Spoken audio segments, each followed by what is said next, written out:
Stop what you're doing right now. You passed the test, chosen one. They watched you crumble on the outside and called it defeat. They catalogued the cracks. They had conversations about you in rooms you weren't invited into.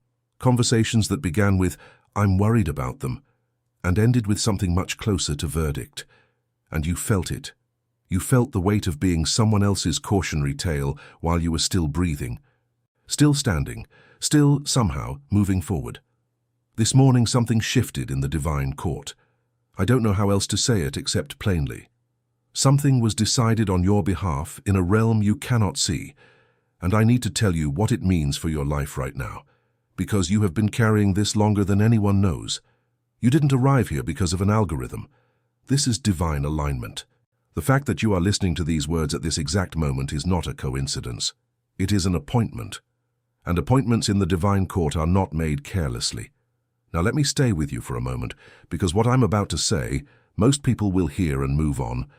But you are going to feel it in the place where you stopped explaining yourself to people who had already made up their minds. They watched you go quiet. And they called it giving up. They watched you stop fighting back, and they called it weakness.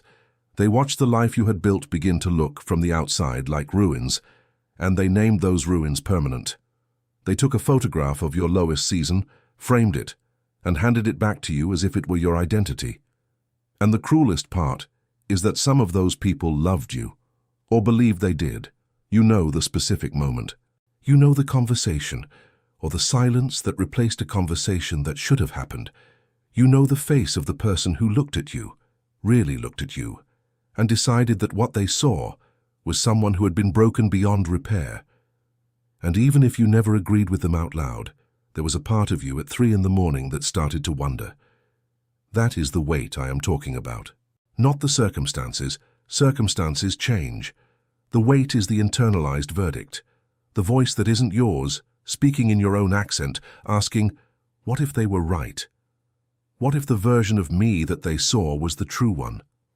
What if everything I believe I am building is just a story I tell myself to survive? You have been running on that question as fuel and as poison simultaneously, and nobody around you has been able to see it, because the process you are in is underground. Foundation work is always underground. You cannot stand on the street in front of a building under construction and see the depth of what has been laid beneath your feet. The deeper the foundation, the less visible it is. And you have been living inside the construction zone trying to explain architectural blueprints to people who only recognize finished buildings. The exhaustion of that, the exhaustion of carrying something you cannot hold up for inspection, something you cannot point to and say, here, this is what I have been doing. This is why I have been silent. This is why I have not shown up the way I used to. That exhaustion has become background noise in your life. It is the hum underneath every day, and you have worn it like armor. Because armor is what you put on when you have been wounded in the open and cannot afford to be wounded again. But armor that never comes off stops being protection and starts being prison. If this is your story, if you have been the one in the room who knows something is being built, even when everything visible says otherwise, affirm it right now. Give this a like, not as a metric, but as a prophetic agreement. Because I am releasing a prayer over every person who confirms this word, that in the next 72 hours you will receive clarity, specific, undeniable clarity, about your very next step. Not the whole road, just the next step. Receive that.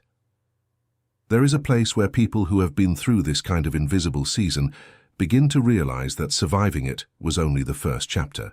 The harder question, and the one most people never get to, is how to move from surviving into governing, how to take everything that was pressed into you in the dark and bring it into the light without losing it in the translation. That transition has a name and it has a path, and it is called the Solomon Code. It is not about acquiring new information. It is about organizing what is already inside you into something that can lead. If that resonates, the details are in the pinned comment. No pressure, no rush when you're ready. Here is what I want you to understand about the silence you have been living in. The enemy did not want you silent. The enemy wanted you reactive. Because a chosen one who reacts publicly to every wound becomes, in the eyes of those watching, not just broken, but broken and unstable. The silence was not weakness. The silence was strategy. Whether you chose it consciously or whether you were simply too tired to fight back, the silence served you. It protected the thing being formed inside you from being picked apart before it was strong enough to withstand scrutiny. Joseph understood this, not in the philosophical sense. He lived it in his body, in a cell, in years of silence that no one on the outside could interpret correctly. The people who knew him before Egypt had a story about him. The dreamer who got what he deserved, the boy who was too much, the one whose ambition outran his wisdom. And while they were telling that story, Joseph was in a place where none of their words could reach him.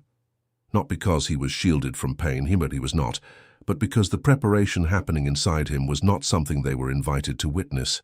This is what Genesis 50:20 holds for you. As for you, you meant evil against me, but God meant it for good.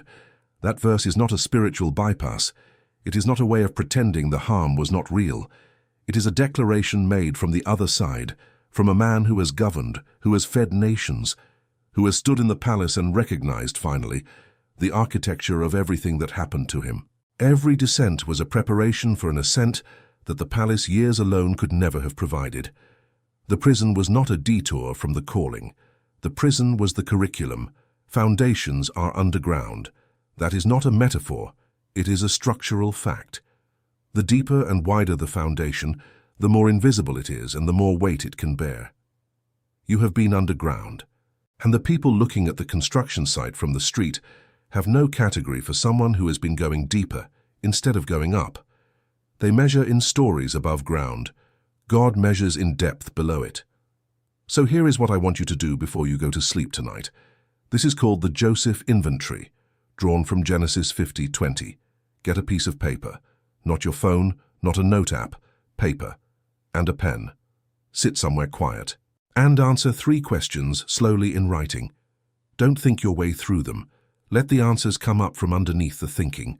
The first question, what was taken from me that repositioned me? Not what was lost, what was taken. And where did the taking in the end put you? Not where you thought you would be, where you actually are. The second question, who were the prisons that prepared me? Not the people who hurt you, the situations, the seasons, the confined places where you had no choice but to go inward. What did those confinements build in you that openness could not have? The third question, and this is the one most people cannot get through without something breaking loose. What is in me today that could only have been built through this path? Not what did I learn? What is in me? What exists inside you now as a direct result of the exact road you walked that would not exist if the road had been easier? Sit with that third question, don't rush it. Most people who do this exercise honestly find that the third answer is the one they have been afraid to claim, because claiming it means accepting that the path, as brutal as it was not a mistake. And that is a heavy and holy thing to receive. But a tool used once does not replace a daily system. And this is where I need to say something that might be the most important thing in this entire conversation.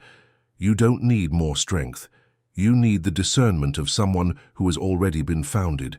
The chosen ones who stay stuck, and they exist, I have sat with them, are not stuck because they lack strength. They are the strongest people in the room. They are stuck because they are still operating from survival instincts in a season that is calling for governance. The battle is over. The verdict of the divine court has already been issued. What is opening now is not another fight. It is the beginning of the era of governing. And a kingdom is not governed with the strength of someone still surviving. It is governed with the discernment of someone who survived and understood why. Discernment is not intuition. Intuition tells you something is wrong. Discernment tells you why and what to do next, and which voice to follow when 3 of them sound equally compelling. Discernment is what Joseph had in the palace, not just the ability to interpret a dream, but the ability to know which interpretation was true, and then to govern a nation on the back of that knowing. The Solomon Code moves in 3 directions.